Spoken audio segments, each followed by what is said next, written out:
Normal atom नहीं है, atom bomb है।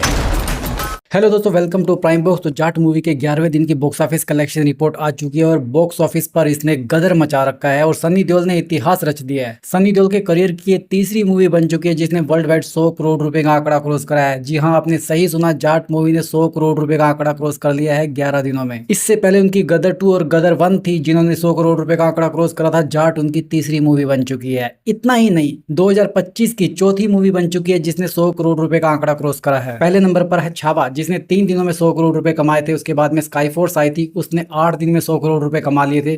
और उसके बाद में आई थी सिकंदर जो कि पिछले महीने ईद पर रिलीज हुई थी, उसने 10 दिन में 100 करोड़ रुपए कमाए थे। इसने 11 दिनों में कमाए, मतलब कुल मिलाकर इसने सिकंदर मूवी की भी बराबरी कर ली है। और इसी के साथ इसने जिसका जो बजट था 100 करोड़ रुपए वो अचीव कर लिया है। और जाट मूवी अब सुपरहिट की कैटेगरी में आने वाली है अगले कुछ ही दिनों में। और जाट मूवी के हिट होने का सबसे बड़ा जो क्रेडिट जाता है वो मैत्री मूवी मेकर्स को जाता है जिन्होंने पुष्पा 1 और पुष्पा 2 बनाई थी।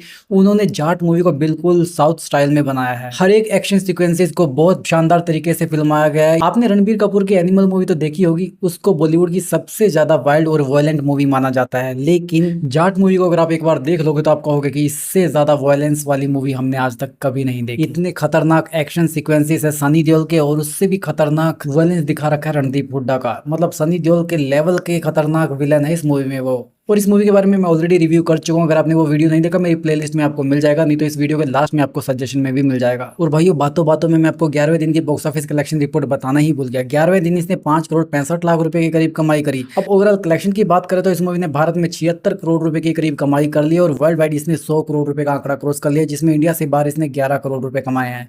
साथ ही आपको बताना चाहता हूँ इसने गदर 1 का लाइफ टाइम कलेक्शन क्रॉस कर लिया, उसने 75 करोड़ रुपए के करीब कमाई करी थी। अब ये second highest collection at box office for Sunny Deol बन चुकी है। और भाइयों, आपको पता ही होगा इस फ्राइडे को केसरी चैप्टर 2 भी रिलीज हुई थी और लग रहा था कि उसके आने के बाद में जाट मूवी का कलेक्शन कम हो जाएगा। कलेक्शन तो खैर इसका कम उतना नहीं हुआ जितना होना चाहिए था। स्क्रीन काउंट कम हो गया तो उस हिसाब से कलेक्शन भी इसका बैलेंस हुआ। तो केसरी चैप्टर 2 से इसका कोई खास कंपटीशन नहीं है क्योंकि वो एक अलग जेनर की मूवी है, ट्रू स्टोरी से इंस्पायर्ड है और ये अलग जेनर की मूवी है। ये एक्शन से भरपूर ड्रामा है और मसाला है इसके अंदर आपको। लेकिन केसरी चैप्टर एक बहुत ही सेंसिटिव इशू पर बनी मूवी है, जो जलियांवाला बाग हत्याकांड हुआ था उसके ऊपर बेस्ड है। तो दोनों की जो ऑडियंस है ना अलग अलग है, जिसकी वजह से ना जाट को केसरी चैप्टर 2 से नुकसान हो रहा और ना केसरी चैप्टर 2 को जाट से नुकसान हो रहा। दोनों ही बॉक्स ऑफिस पर बहुत अच्छा परफॉर्म कर रही हैं। केसरी चैप्टर 2 ने भी अब तक 45 करोड़ रुपए कमा लिए 3 दिनों में। और भाई जाट मूवी ने एक रिकॉर्ड और बनाया। कल संडे के कलेक्शन आने के बाद इसका सेकंड वीकेंड का कलेक्शन भी आ चुका है। इसने 13.5 करोड़ रुपए की करीब कमाई करी और सेकंड वीकेंड में सबसे ज्यादा पैसा कमाने वाली 2025 की मूवीज लिस्ट में अब ये तीसरे नंबर पर आ चुकी है।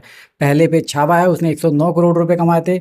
दूसरे नंबर पर स्काई फोर्स है, उसने 19 करोड़ 80 लाख रुपए कमाए थे। और तीसरे नंबर पर जाट है। पर मुझे लगता है सबसे मजेदार बात और सबसे बड़ी अचीवमेंट जाट के लिए यही है कि इसने 100 करोड़ रुपए कमा लिए हैं, क्योंकि 2025 में इतनी मूवीज आई हैं, लगभग 60-70 मूवीज आ चुकी है, मोस्टली सभी फ्लॉप हुई हैं। सिर्फ ये 3 मूवीज है, छावा, स्काई फोर्स और जाट, जिन्होंने 100 करोड़ रुपए का आंकड़ा क्रॉस करा है। तो उस हिसाब से देखा जाए सनी देओल के लिए ये साल भी बहुत बढ़िया है। और सनी देओल के लिए क्या बढ़िया है, जिनको उनकी मसाला मूवी पसंद है तो उनके लिए तो ये एक तरह से पार्टी है। जिनको सनी देओल से प्यार उनके लिए तो मूवी बहुत ही खास है, क्योंकि 2 साल के बाद में ये गदर 2 के बाद में उनकी पहली रिलीज है ये मूवी मेरे ख्याल से। तो अब बात करें इसके सेकंड मंडे के बॉक्स ऑफिस कलेक्शन के बारे में, तो मुझे लगता है सेकंड मंडे को इस मूवी का जो कलेक्शन है 1.5-2 करोड़ रुपए के बीच में रहना चाहिए। और इसका मेन कारण ये है कि संडे के बाद में जब मंडे आता है तो सभी मूवीज के शोज कम कर दिए जाते हैं, क्योंकि मंडे वर्किंग डे होता है, लोग थिएटर में मंडे को बहुत ही कम जाते हैं। तो इसी वजह से इसका कलेक्शन 1.5 से 2 करोड़ रुपए के बीच में रहने वाला है। बाकी जो भी रिपोर्ट रहेगी बॉक्स ऑफिस की उसकी जानकारी आपको सबसे पहले मिल जाएगी। तो बने रहे इस चैनल पर। अगर वीडियो पसंद आए इस वीडियो को लाइक करो, ऐसे ही और एंटरटेनमेंट के डोज के लिए चैनल को सब्सक्राइब करो। आपसे जल्दी फिर मुलाकात होगी,